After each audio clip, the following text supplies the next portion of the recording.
Olá, amigos e amigas, que o Senhor vos abençoe e que o Senhor Deus vos guarde e que todos tenham um feliz dia. Vamos estudar a lição e hoje, domingo 7 de maio, a lição 7, ela tem como título Companheiro na Tribulação. A lição de hoje, ela está baseada no livro de Apocalipse, no capítulo 1, versículo 9, Mateus capítulo 13, versículos 21, Atos dos Apóstolos capítulo 14, versículo 22 e João capítulo 16, versículo 33. E aqui nós temos uma mensagem de Deus, né, para que todos aqueles que procuram, né, seu Filho Jesus, como eles devem proceder, né, para que realmente Jesus seja um companheiro da sua vida. E seguir a Jesus como Salvador e Senhor é um desafio que mudará radicalmente a vida das pessoas. E o próprio Jesus, ele nos diz: se alguém quer vir após a mim, a si mesmo se negue, tome a sua cruz e siga-me. Está lá em Marcos capítulo 8, 34. E Cristo tem que ser o Senhor de nossas vidas. E nós devemos agir como Jesus agia e amar como Jesus amava. E até nós, os nossos inimigos, nós devemos amar.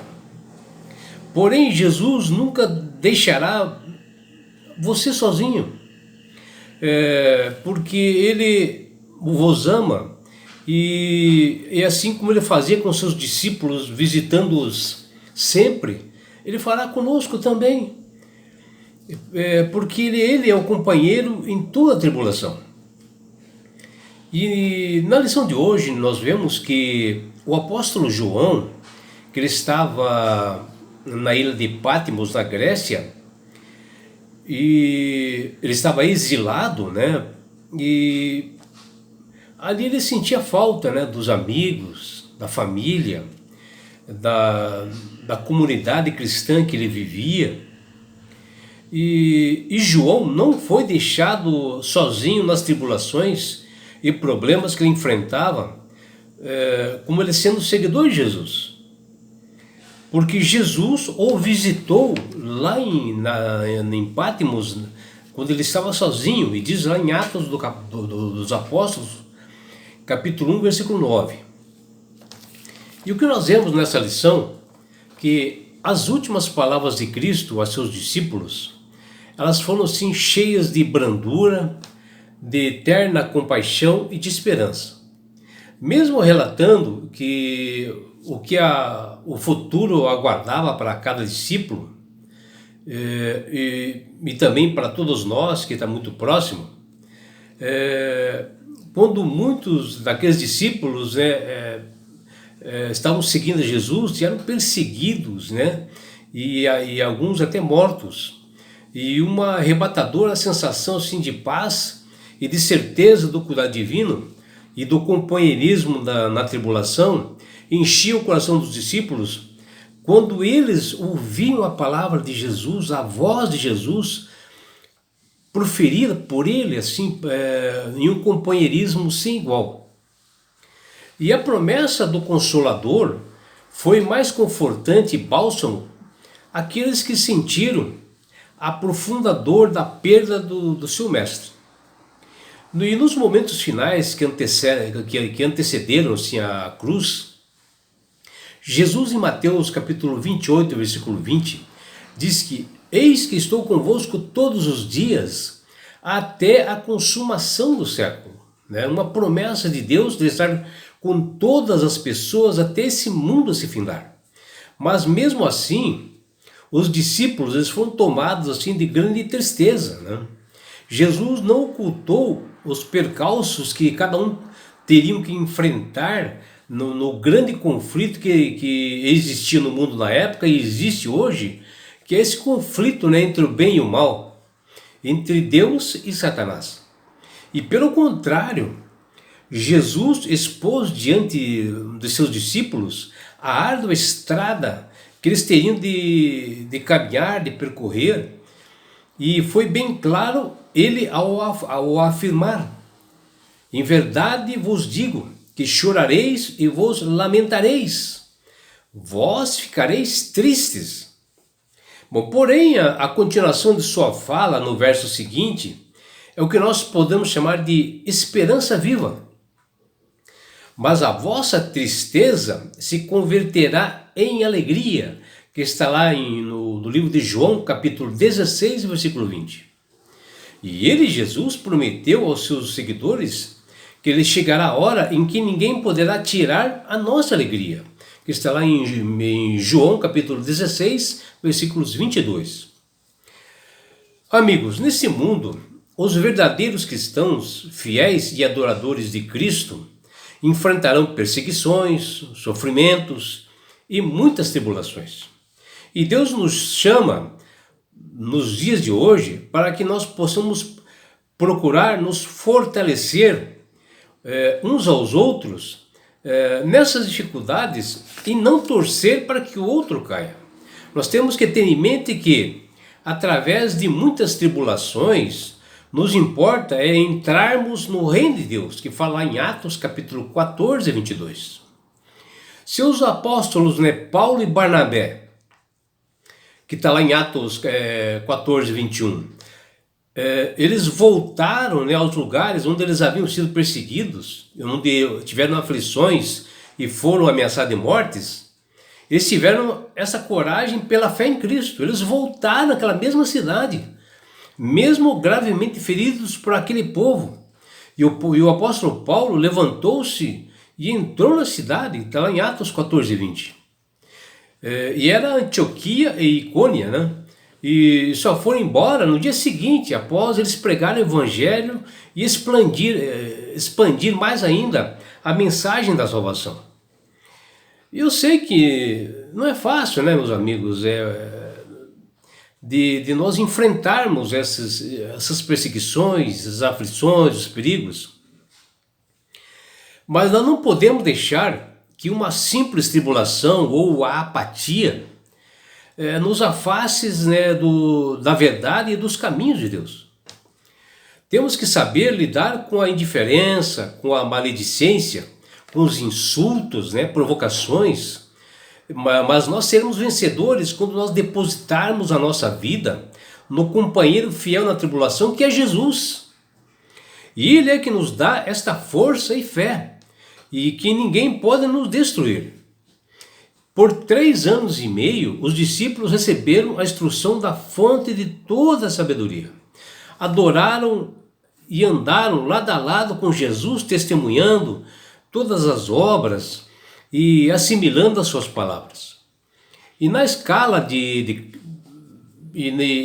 na escala que Jesus fazia para cada discípulo, e na escola dele, Jesus, eles aprenderam assim as mais ricas lições para as suas vidas, os mais incríveis ensinamentos e o maior dos ofícios que ele deu para cada um deles, que é o discipulado. E não foram simplesmente ensinados, mas foram preparados para preservarem até o fim, andarem, mesmo que sejam severamente provados. E o apóstolo João, que recebeu diretamente de Jesus todos os ensinamentos, e logo após a sua morte, do seu mestre, ele foi perseguido, ele foi preso pelo imperador romano Domiciano, e que o acabou colocando numa ilha na Grécia, chamada de Patmos, no ano 95 depois de Cristo, e os seus aposentos eram uma caverna escura, e ali ele escrevia o grande livro do Apocalipse. E Jesus, após ascender aos céus, que está em Atos 1:9, ele visitou o seu discípulo amado João, justamente lá nessa ilha de Patmos. E ele foi o último apóstolo vivo, cujo motivo desse cárcere foi justamente por causa da palavra de Deus e pelo testemunho que ele dava para todas as pessoas de que Jesus é o único meio de salvação, que está lá em Apocalipse 1:9. E isto incomodava o imperador romano e a todas as pessoas. E vejam, amigos, João encarcerado e submetido a trabalhos assim forçados em minas de pedra, separado, né, do apoio da sua família, dos amigos e da comunidade cristã que ele gostava muito. Estava aguentando as tribulações pela fé, pela confiança nas promessas do Senhor Jesus. E também não havia terminado o seu ministério. Seu testemunho ainda não estava completo. Ele ainda tinha que testemunhar para o mundo através do livro do Apocalipse. Mas Jesus, ele é o companheiro ideal nas aflições. E no cárcere em Patmos, na Grécia, foi arrebatado em espírito no dia do Senhor e com uma voz assim como uma trombeta forte, que ele menciona no seu livro, e que essa voz forte fala para ele: o que vês, escreve. E João se vira para ver quem falava com ele. Ele menciona no seu livro que ele viu um semelhante a um filho do homem. E ele viu o próprio Jesus trazendo mensagens do trono do céu para ele e para toda a raça humana até os nossos dias, que está lá em Apocalipse 1, versículo 9 a 13. E essa mensagem que João recebe, ele é um alerta, uma advertência para todos nós, para o mundo todo. Mas também ela é de esperança, de encorajamento para o tempo do fim. Assim, na medida que nós vamos nos aproximando do tempo do fim, para nós enfrentarmos assim essas provas difíceis dos últimos dias, e por que não as provas de hoje, da nossa atualidade hoje, né? E imagine se alguém de nós tivéssemos a oportunidade de entrar lá na caverna de João, em Patmos, lá na Grécia, né? E receber essa visão como profeta, como ele recebeu, assim, de um anjo. E se lá tivesse escrito assim na entrada da caverna: temam a Deus e deem glória a Ele, pois é chegada a hora que Ele vai julgar. E adorem aquele que fez o céu, a terra, o mar, as fontes das águas, que está lá em Apocalipse 14, 7. O que Deus está pedindo aqui, meu amigo, minha amiga? Bom, Deus está pedindo para nós agora é a nossa fidelidade, o nosso compromisso com Ele, em que nós devemos adorá-lo e adorar somente a Ele, né? Em tudo que nós fazemos.